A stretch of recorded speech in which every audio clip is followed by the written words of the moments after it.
guys, buckle up for another brand new episode of Below the Iceberg, the one and only podcast where we talk to real life 2 Comma Club winners. Whether you're a small business owner, an entrepreneur, a wannabe entrepreneur, or you've been in business for a while, you're sure to pick up tidbits of actionable advice from these $1 million entrepreneurs. Now, if this is your first time listening and you don't know what a 2 Comma Club winner is, it's where somebody has built one funnel inside the ClickFunnels software and they've sold $1 million through just that one funnel, which is an absolutely fantastic achievement. Now, in today's episode, I'm really excited to be talking to Janak, who went from bankruptcy back in 2008.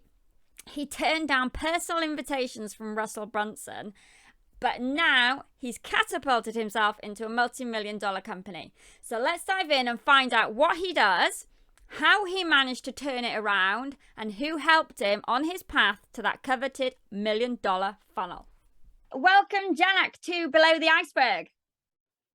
Thanks, Polly. Thanks for the invitation. Thanks for this call. I'm looking forward to talking to everyone about what I've been able to do and then the process of achieving 2cc award. Yeah, Absolutely awesome achievement for hitting the 2 Comma Club. Yeah, totally amazing. What I like to do with my guests, first off, is I like to go do a bit of investigating on their social media profiles and see what I can find out, because this gives a good indication to our listeners of what's possible with big followings and people with small followings, and they can still hit the 2 Comma Club. So this is what I discovered about you.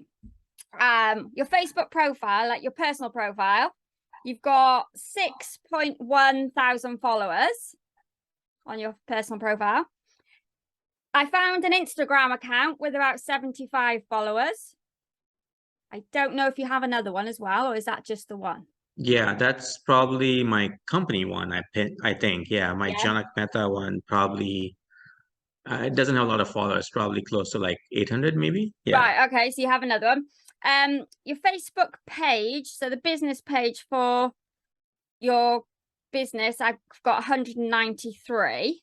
That sounds about right. Yeah. Yeah. And then your LinkedIn profile, you've got about 4,300 followers. Sounds about right. Yeah. I didn't check Twitter because I don't go on Twitter really. Do you have a Twitter following or? Yeah, about 8,000. Oh, yeah. Right. Okay. So what's your biggest platform? So for me, the biggest platform would have to be Facebook. Yeah, okay. That's my go-to platform. It has been since we began this journey in 2010. Yeah. Right. Okay. And do you have a Facebook group? I actually have, but it's not active. All right. Okay. So virtually no. Yeah. I think so many people have a Facebook group lurking in the background somewhere that's not active anymore. That's me. That's me. So do you want to tell our listeners exactly what it is that you do? Yeah, absolutely. So we run a company called Clients Online, and it's a full service advertising agency where we help experts and e-commerce entrepreneurs launch, optimize, and scale their campaigns on multi-channel. So we are not just all about Facebook or Instagram, but we scale campaigns on Facebook, Instagram, YouTube, Google, Microsoft, native placements, TikTok, Snapchat, LinkedIn ads, Twitter ads, Reddit, and OTT platforms like digital Pandora radio ads as well. So, yeah. Wow. So that is a big selection of platforms that you've got there. Yeah. Awesome. So when did you actually hit the 2 Comma Club? When did you do the $1 million in sales? So my first one was last year, 2020. And we could have gotten our award probably 4 years ago. But both my wife and I decided that the way we are going to accept this award is when the funnel does 1 million in 1 year, not over a few years. Oh, right. So okay. We actually forced ourselves to get to that stage. And then this year again, we accepted for another funnel, $1 million, right? So again, that was after we had 1 million generated from the funnel. So All right, that's very okay. important to us. Yeah. All right, okay. So was it a goal to hit the 2 comma club then from way back? Repeat that question one more time. Sorry. Was it your goal to hit the 2 comma club to get that award? Yes, of course. Yeah, 2 comma club. So are you talking the 2 comma club coaching program? Are you talking about just 2cc award, right? Yeah, this just the 2cc award. Yeah. So that was my goal, a long time ago. But we made this, I guess, arbitrary challenge to ourselves. We are only going to accept unless and until, we hit that within a year. Versus, I'm not interested. Yeah. Okay, all right. So when Yeah. you achieved it, did you have a celebration? Yes, we did have a big celebration for probably 24 hours, 48 hours. And once we got back, we obviously celebrated with the team as well. And after that, life was back to normal. Okay. And Yeah. what did you do? Did you celebrate with the team? Yeah. What? Yeah, everybody. So we have offices in Macedonia and here in Scottsdale. All right. And essentially we had celebration party we did right in Macedonia and or here as well. And everybody got to go out, have some fun, so that's what we did. And then a lot of our clients congratulated us as well, so that was very helpful. But yeah, so it was a big celebration. We celebrated um, with our family as well. Both of our kids are part of the journey together. They have been with us in terms of they are very active in terms of at least curious in terms of our entrepreneurial journey. They attend events with us. Like for example, this year when I saw you, our kids were there at the event. And your son's face was amazing when he was pointed down at the Walk of Fame. yeah. So yeah, they get excited about seeing their parents succeed. And I think the way both my wife and I have decided to do this is because in this way is because we want our kids to see this firsthand versus like they know that their parents are doing something and they have no clue what they're doing, right? So we wanted to share that experience with them so they can see this as a firsthand, right? And they learn from learn from what we are doing, right? And they're actually actively engaged as well. So yeah. So what type of funnel did you get the 2 comma club with? The one that you said you wanted to do it in the year. What funnel was it was that? a webinar to application funnel. Yeah. All right, okay. Was that a live webinar? Was it pre-recorded? All automated webinar. Yeah. Oh, was it? Did you do it live first or did you just go straight into pre-recorded? I have been doing live webinars for a long time. So no, so I recorded after I've done live for years, right? And record it once and keep testing and keep tweaking it. And then yeah, so that's what I did. It was live. It was a recorded webinar or auto webinar, and then the back end of that was application, and they fill out the application and then schedule a call, and they would sign up for our services. Yeah. All right, okay. So that was for them to be your agency, your client as an agency then, yeah? Yeah, that's true. That was the agency. Yeah. Yep. And did you follow, Russell talks about the perfect webinar. Did you follow the perfect webinar? Yeah, we have 3 secrets on the webinar, pushing one domino and then, step by step. Yeah.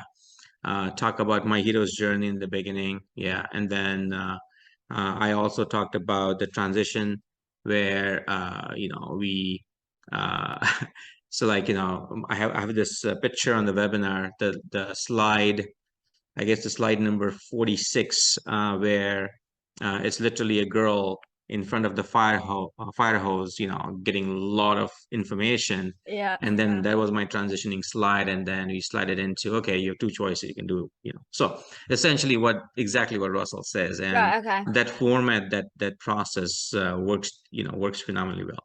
Yeah. So how did people find out about you? Were you running ads? Were you running your own ads to your own webinar? running my own ads. We sponsor, we speak at different events. I have big warm list, right? Whenever I go to different events, I network, I talk to people. So all of the above. Yeah. All right. Okay. Okay, cool. Now let's do a little bit of a rewind. We're going to take you back to your childhood. Sure. So where did you grow up? What was your childhood like? So I grew up in India. Based on my accent, you probably can figure it out, right? And and essentially, all the way till undergrad, I was in India. So we have both parents. My dad was an entrepreneur, not very successful one. He was too cautious and risk averse. Right. My mom was essentially homemaker, but she was doing what we would call side hustle, right? Right. She would, teach and coach other people or other girls how to like cook and how to make paintings and stuff. Like she was very artistic, right? Yeah. And she used to get a lot of awards as well, the local competitions. Yeah. All right. Okay. So that's, so I've seen her. So I believe that I got my work ethic from my mom, and discipline from my dad. My dad was always out there in terms of, going to, and he was doing essentially relationship building, and he was like a sales guy, right? At the All end of the day, right. glorified sales guy, right? And that's been my childhood. Childhood was good. I was a smart kid. I did my undergrad in computer engineering. I came here to do my master's at Carnegie Mellon in computer science, electrical engineering business school. So you can qualify that as a smart kid. And then I used to work after I came here. So I what started made you working. what made you come to America? Oh yeah, great question. So in about eighth grade, I had this. I read a book. I read a very first book by Bill Gates, Speed at the Thought of Light, Right. or something like that. His very first book, I forgot the name. But that book really inspired me to be a computer engineer and go to America. So in eighth grade, I had decided that I was going to, get to US through the way of, being a student, and then uh, started working there. And then once I get the work visa, then turned in a green card, and the whole process I thought So about back in eighth grade. what was the dream then? What when you were back then, what did you want to be when you grew up? So I wanted to be Bill Gates, so all my All right. friends Okay. So you kind of had knew big me. ambitions then back Big then. ambitions, $1 billion ambitions. Yeah, absolutely. Yep. That Okay. was that was a big ambition. So you moved to And America. You went to college in America. So did you yeah, come on your Carnegie Mellon. own? Yes, I was on my own. Yep. What was that like? It was interesting transition. So, from a warm country to Pittsburgh, it was very cold, right? Gloomy. So it was a big change for me. I believe that in the first 8 months, I don't remember seeing sun that quite often. So it was, and I'll tell you this, in my small class of 40 people, there were other kids from, like they have done undergrad at MIT and Stanford and Yale and Columbia. I mean, it was All just, right. Okay. you know, and I really felt out of place. I felt like, am I going to? So my big goal was, okay, so it's not just, come here to do, study, but to come here, you know, get my master's, but then, get a good job because then I Right. started making money, right? Yeah. So that was a big goal. And I was like, oh my goodness, compared to all these kids, how I'm going to get a job, right? So I was really like focused. So for like 8, 9, 10, 12 months, I was really focused. And within 1.5 years, when the on-campus job interview happened, I had 21 job interviews, and then I had 17 offers from that. Wow. So 17 job offers. I had the highest number of offers in my entire class. what jobs were you going for then? What were the jobs? So I picked Bell Communication Research Lab as a research scientist. That was my job, and it was Right. making six figures. 22-year-old. Oh So that wow. was me back in 2001. I was like, I made this. This is great. It felt like $1 million, right? And within the first 3 months of working at that job, I got an award from the company as well as a best employee. And then after that, 9/11 happened and they laid off 90 scientists. I was one of them. All right. That really changed the course of my whole plan was work at Bell Communication Research Lab, go to PhD, and then start my high tech company. That was my big thing. And then make it a $1 billion empire, right? That was a whole idea, right? But that didn't happen. So then I was looking for a job and quickly realized that I could have changed the strategy, right? So eventually Ford Motor Company hired me, so moved to Michigan. And within the first year, I knew that this path of working for someone is not for me, Okay. right? And my wife at that time, we actually, right around the time I got laid off, both my wife, well, my fiance and we actually found each other online. We All right. joke Okay. about this. Yeah, we joke about this that, we actually love online marketing, right? And then, both of us decided, hey, we need to start something on our own. And then we were looking for an opportunity. So back in 2004, we started our our real estate investment company. Oh, what And the investment? timings, real estate investment, Oh, like right. buying, Okay. selling properties, right? Buying, Okay. holding properties, selling properties. And how And did you know? then, How did you know what you were doing there? well, so, again, a typical information marketing kind of, I guess funnel back then. So there was this centerfold ad in Detroit Free Press. We used to live in Michigan, right? And then the ad said, my goal is to create 1,000 new millionaires. Are you next? And I was like, yes, I am next, right?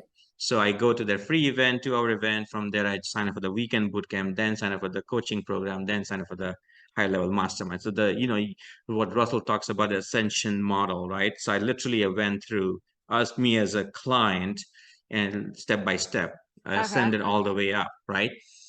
The end result of that was within the first 18 months, we bought and sold $2.4 million worth of property. So we made some money Oh, from there. wow. And then from there, we started real estate investment club, coaching programs. So essentially, we mimicked what they were doing, implemented it, built some success, and Yeah. then started our own business within the business, right? So I learned marketing from Dan Kennedy. And And how did you find Dan Kennedy? again, through I guess yeah, through a friend of ours, he said, do you know about this guy named Dan Kennedy? And I was like, who the hell is that, right? So, and so I started buying his books, and then he had this big event. So I attended his super conference, and I was like, oh my goodness, where was this guy all these years? But once you get into someone's world, you start, understanding their psychology, the way they think, and I essentially started downloading everything Dan ever said, right? So and then back in 2005, I actually saw Russell at the big seminar when he spoke. And remember he was talking about how he bombs, like he talks about his story. I was All there in right. the audience, Yeah. and so I know Russell Brunson, Ryan Dice, all of those people. I've known them for a long, long time. And then based off of that, those events we used to go to, we started doing our own events in Michigan. We All right. started Okay. doing marketing events in Michigan. So it wasn't 1,000 people, it was 400 people, like smaller events, right?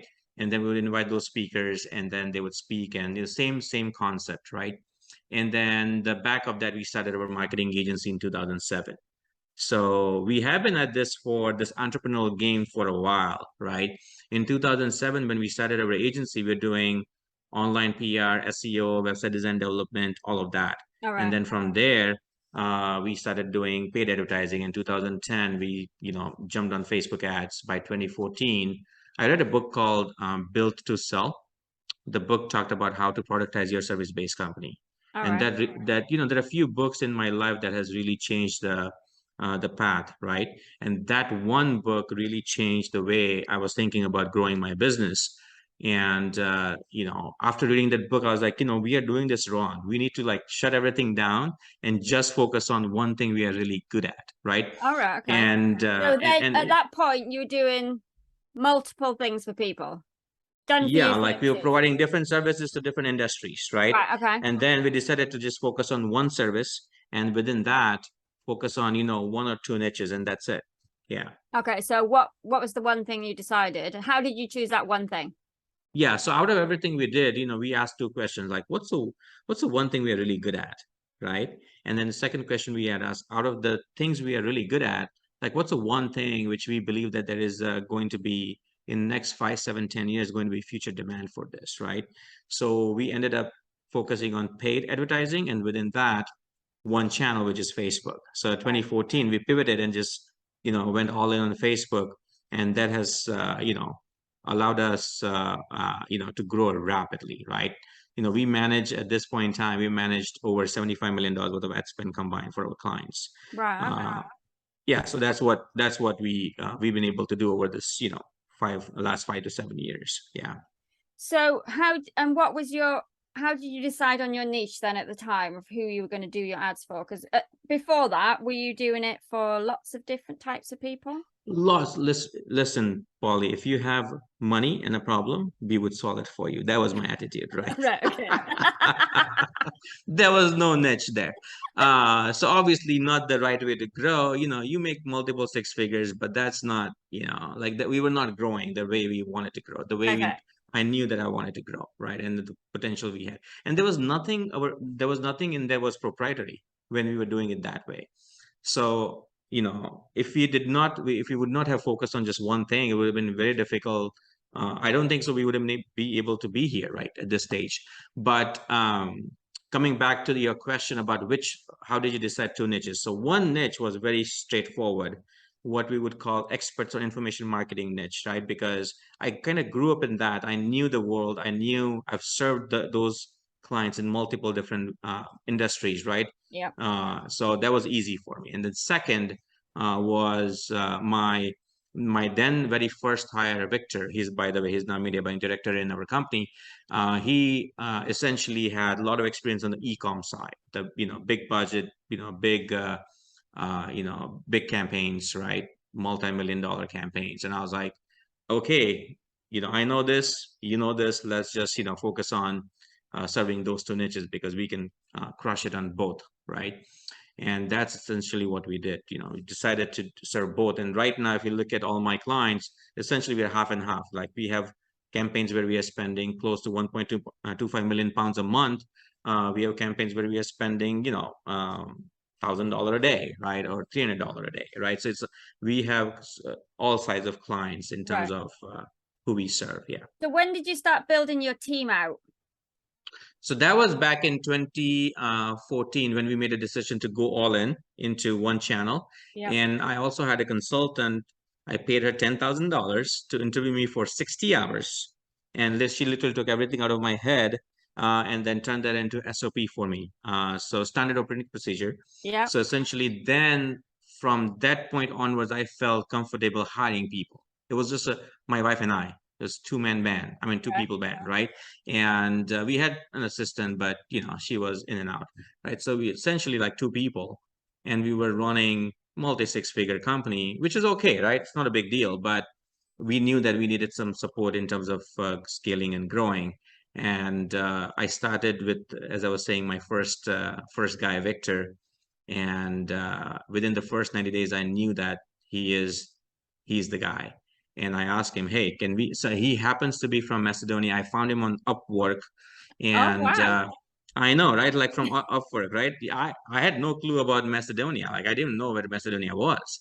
Um, so then, I asked him, hey, can we find more Victors in Macedonia? And he said, he's a man of few words. He said yes in the email. Back then we were still using emails, not Slack. So he said yes. And I was like, yes, got it. And then since then we have built a team of 28 members there, and it's scaling, right? We have offices there where we can get up to 12 more people. And then now the goal is to have, potentially get our own building over there. So yeah. Oh wow. So Okay. yeah, we have big ambitions in terms of scaling over there. Yeah. So you found Russell years ago, but when did you start using ClickFunnels? Yeah, so before ClickFunnels, there was I'm able to share this because Russell is fine with this. Before ClickFunnels, there was something called ClickFusion, and the ClickFusion was his attempt to kind of be a marketplace for anyone who has webinars, Right. and so his whole vision was like, I'm going to help you build a webinar. I'm going to put it on my platform where everybody who has webinars or everyone else who wants to promote like a commission junction or a CJ or ClickBank for webinars, right? So All affiliate right. network Okay. for the webinars, right? So that's what he wanted to create. He was always about like, how can I create a platform where I make small amount of money and it's a big impact, right? Like, he's always has big ideas. And I was like, okay, I'll sign up for that. Paid him 15K. Webinar was done. The platform was not done. Or platform was done, but there was no real traction. So that project kind of got scrapped, right? And so I had kind of a sour taste in my mouth. And I was like, not sure if I can trust that guy, right? When So then when was this then? What year was this was, I believe, that 2000, maybe 13, 14, if I'm not mistaken. this? And yeah, like maybe 12, yeah, so around that time. And like for a couple of years I didn't hear from him, and then all of a sudden he texts me and say, hey Janak, I'm starting my mastermind inner circle. I would love for you to come, for free. I was like, nah, I'm good. So like yeah, I just give him some excuse, right? So, and then after that, he did his first funnel hacking live, and I said, nah, I'm good, right? And then his second one, I was like, okay. So he invited me for his second one. The ticket was paid for, and I was like, okay, I'll check you out. Like, because by that time I started hearing something about ClickFunnels, and I was like, okay, I don't know what else is going on. Let me see. Let me check it out, right? So I go there, and I was like, wait a second, this might go somewhere. So then I messaged him on Messenger and say, listen, if you're willing to give me 1 full year of ClickFunnels for free, I would like to try it out and see, if this is something which I wanna, play in. So there you go. He gave it to me. And Todd, I've known Todd since 2008, right? All right. Okay. Todd was actually, Todd promoted me on, again, this is all the previous lives they have, Yeah. right? We are doing all information marketing swaps. Anyways, so Todd emails me and then say, hey, here's the account, go check it out. And I did, and I was, like, yeah, that sounds interesting, right? But I didn't do much on the funnel until the funnel hacking live 2018, when I actually joined his 2CCX program, All right. right? Okay.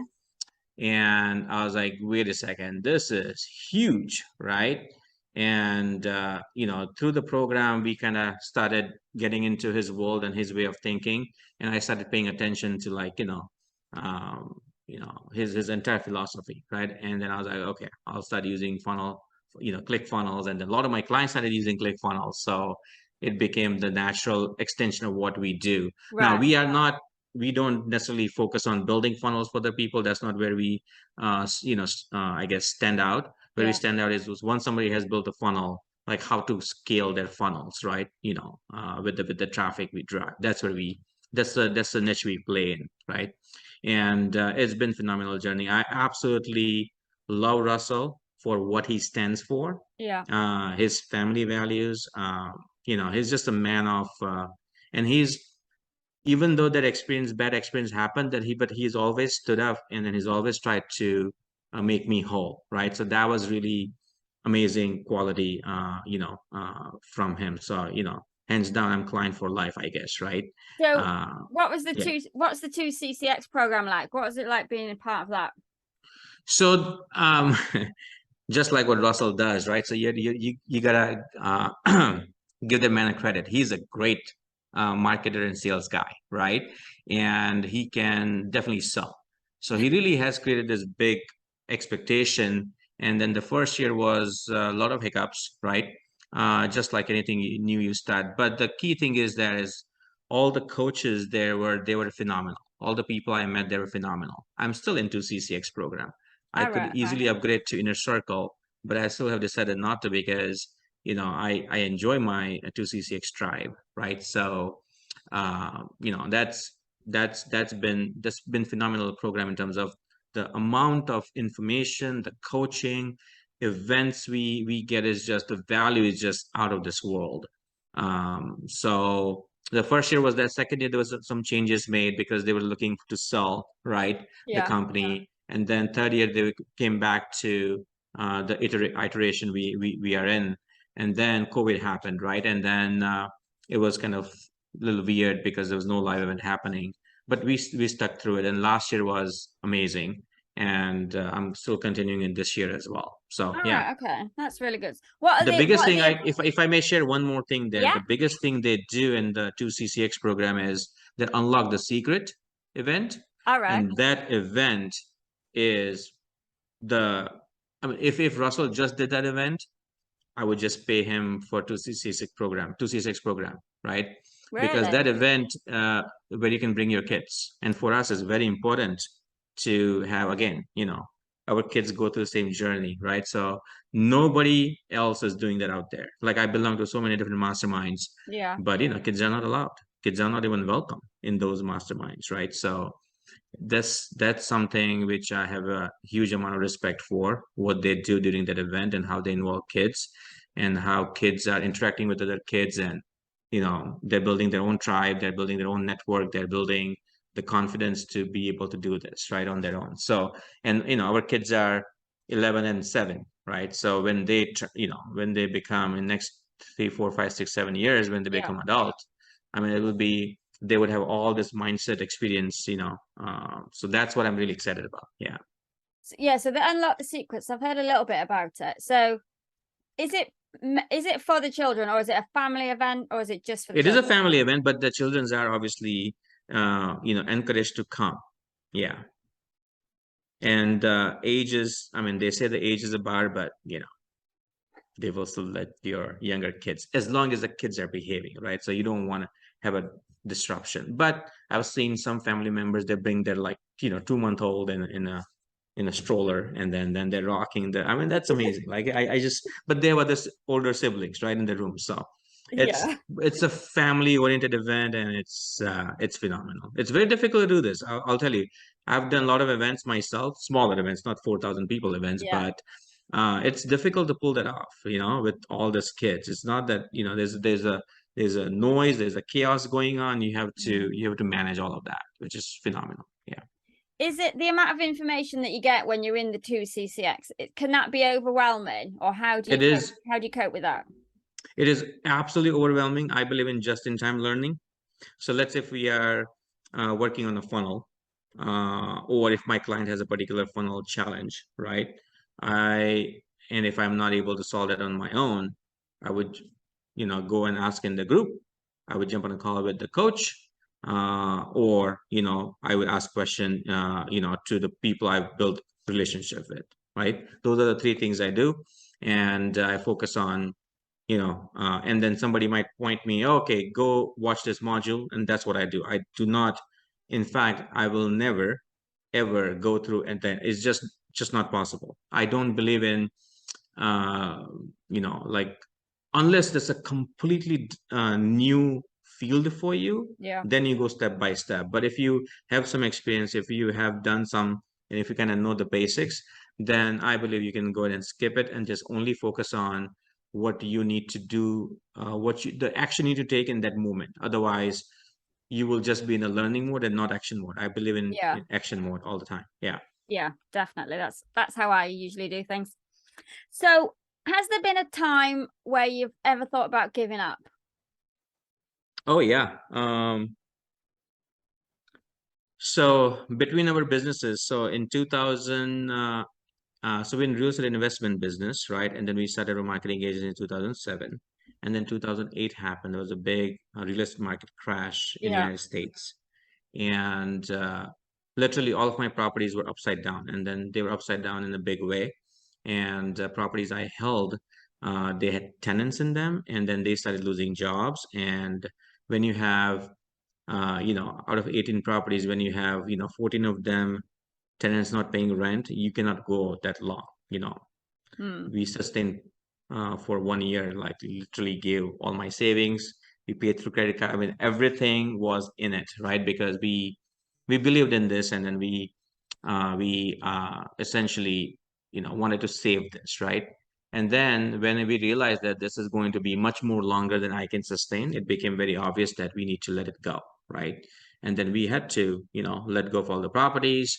And then my wife and I, we actually filed for bankruptcy in 2008, sorry, All right. 2009. Okay. Yeah. And that was the time where we both looked at each other and then we said, maybe we are not cut out for this entrepreneurship. Maybe we are too naive. Maybe we don't know what we are doing. There were several reasons of why all of that things happen, barring what the market forces were doing. I don't believe in just blaming someone else. I believe in taking responsibility. So we were looking at like, what have we done? Where did we miss, right? Mm. So we did like what we call Groundhog Day. We figured out what went well, what didn't go well, and if we were to do this next time, what would we do? How would we do it, right? And then there was a thought there that's like, shit, maybe one of us should go look for a job, right? And that would be my version of giving up, that looking now go back and work for someone else, right? And that was the time. And then we both looked at each other, and we didn't speak. We just knew what's the next step going to be. We literally went to the ice cream shop, and we had a $1 ice cream. Started driving the car, and then we started looking at the most expensive neighborhood in the city, and then started dreaming again. And we said, you know what? This is not going to stop us, right? Both of us are together. That's more than important. We didn't have kids back then, Yeah. and that's more than important. And we're gonna get through this, and we're gonna rebuild again. And that's what's the one thing we know: marketing. So we'll double down on our marketing agency, and that's what we grow. So that's what we've been able to do in that period.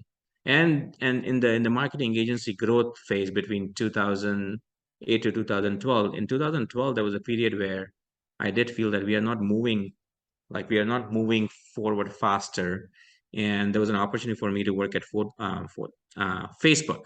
All Uh, right. yeah, as a their the inter marketing department as a marketing manager, and I was like, damn, that would be good, right? It would look so good on my resume, right? And they were willing to invite me to to the headquarters, right, for the second round of interviews. And I was like, oh, this is getting serious now, right? This may happen. And we decided to say no to the process, and that gave me such a boost. And I came across the Build to Sell book. Like, I think that the coincidences happen in your life, at least in my life. When you actually make a decision that no, this is not for me, and then other better path opens up, Yeah. and that's the right path. That has been the right path for us. So I'm so glad that the opportunity came across to work at Facebook. We decided to say no, and that has really done wonders for us. Yeah. That's awesome. So, what do you think's been your biggest achievement so far on your journey? Wow.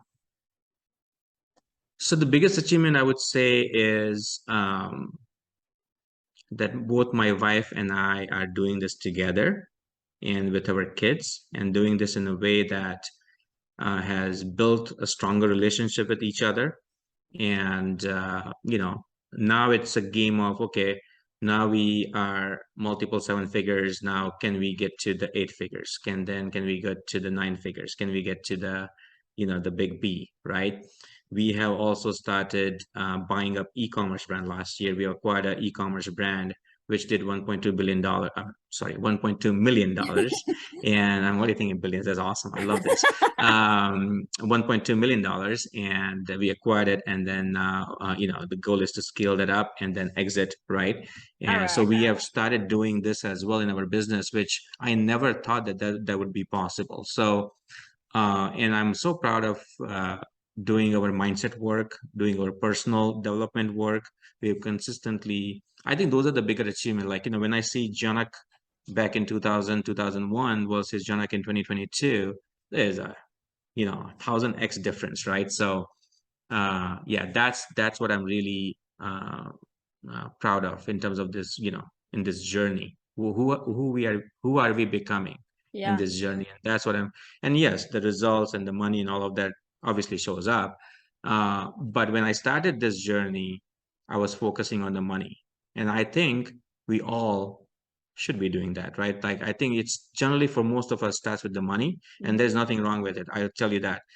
There is nothing wrong in not niching your businesses. There's nothing wrong in running a business with one page website. All of that is fine.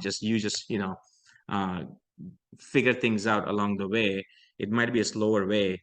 Russell has made it easy for people to just follow his process. And then, if I would have followed Russell earlier, the things would have done faster. But everybody has to go through their own journey, right? Yeah. So yeah, yeah.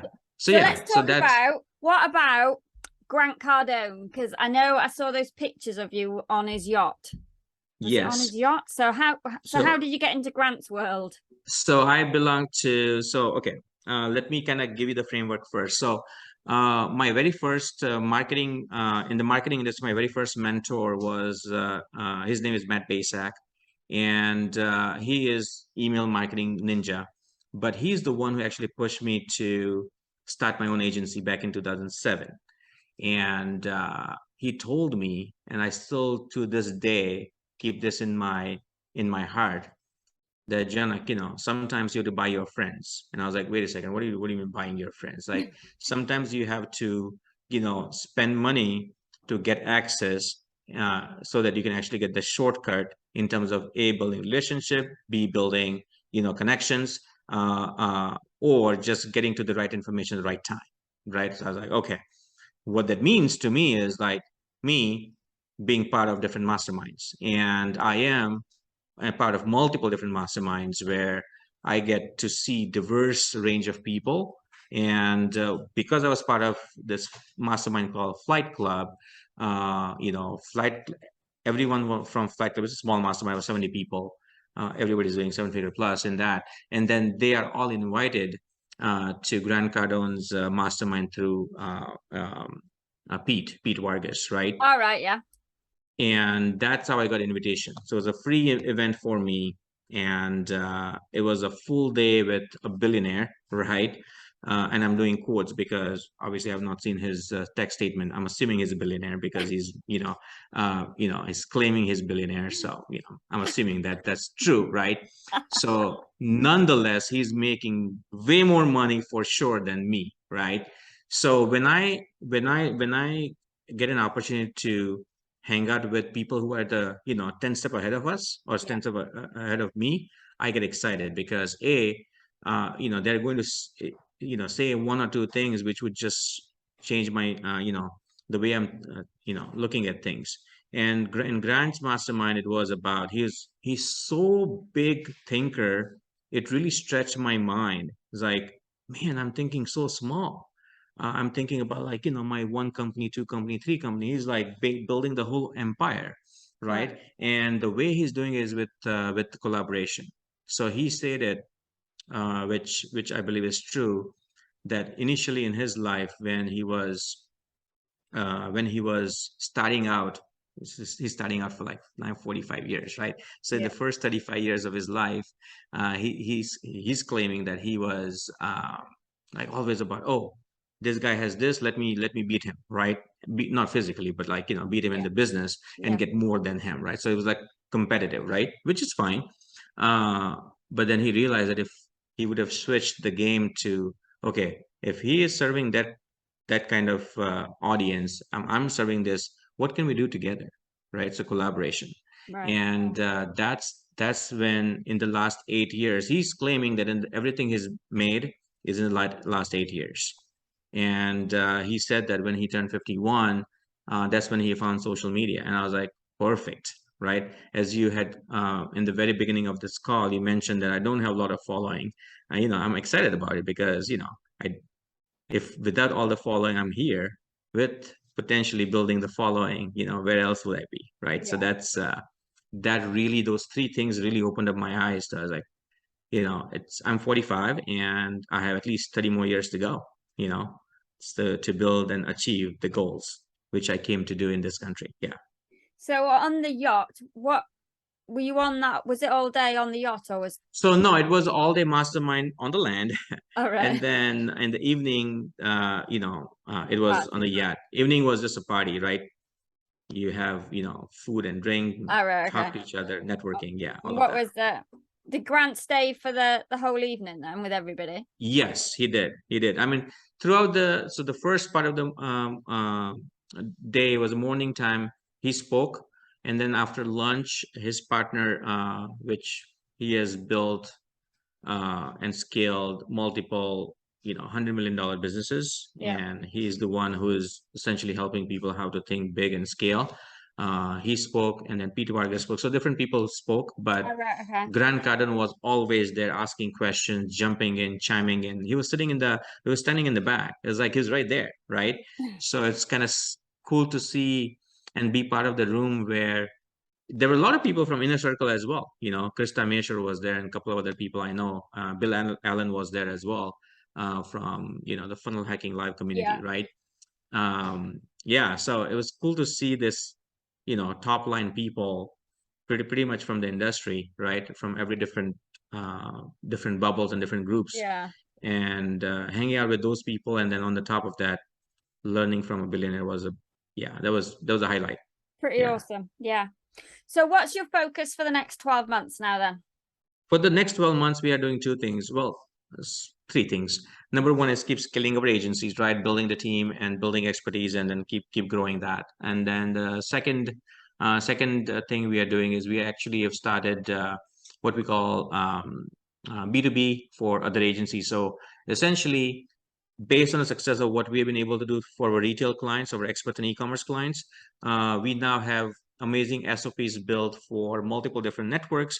And the goal is to, partner with, again, from Grant Cardone's terminology, partnering or collaborating with, other funnel building agencies or creative agencies or website design agencies or SEO agencies who do not provide media buying services, Right. and or other center of influences, right? And then they want to bring this services to their fold or their clients. We provide that. And then third is, keep scaling our e-commerce brand and buy more brands. So those are the main three goals for the next year. Yeah. Okay, awesome. Okay, I have one last question for you.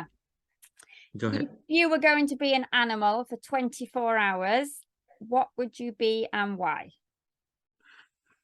Definitely jaguar, or I guess the cheetah, right? Because it runs the fastest. I just love speed. So even if I'm driving, I, yeah. I used to a lot of tickets. Now I'm become better, right? But I definitely love speed. So definitely cheetah. Yeah. Awesome. Okay, thank you so much. If anybody wants to find out more about what you do, where can they go to find you online? Absolutely. So they can go to clientsonline.com, or they can go to scalepaid.ads.com. It's SCALEPAIDADS.com, scalepaid.ads.com. Okay, awesome. Okay, thank you so much for taking time out of your day. It's been fabulous to find out about your journey. Thanks, Paulia. Thanks for inviting me. And this has been wonderful talking to you and your listeners. Awesome. Thank you. Thank you for listening. I really hope you enjoyed today's episode.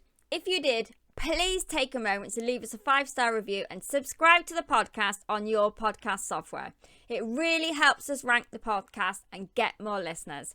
And if you're over on YouTube, please subscribe and hit the bell. Every Friday, 8 a.m. GMT, we release a brand new episode. And until then, have a good one.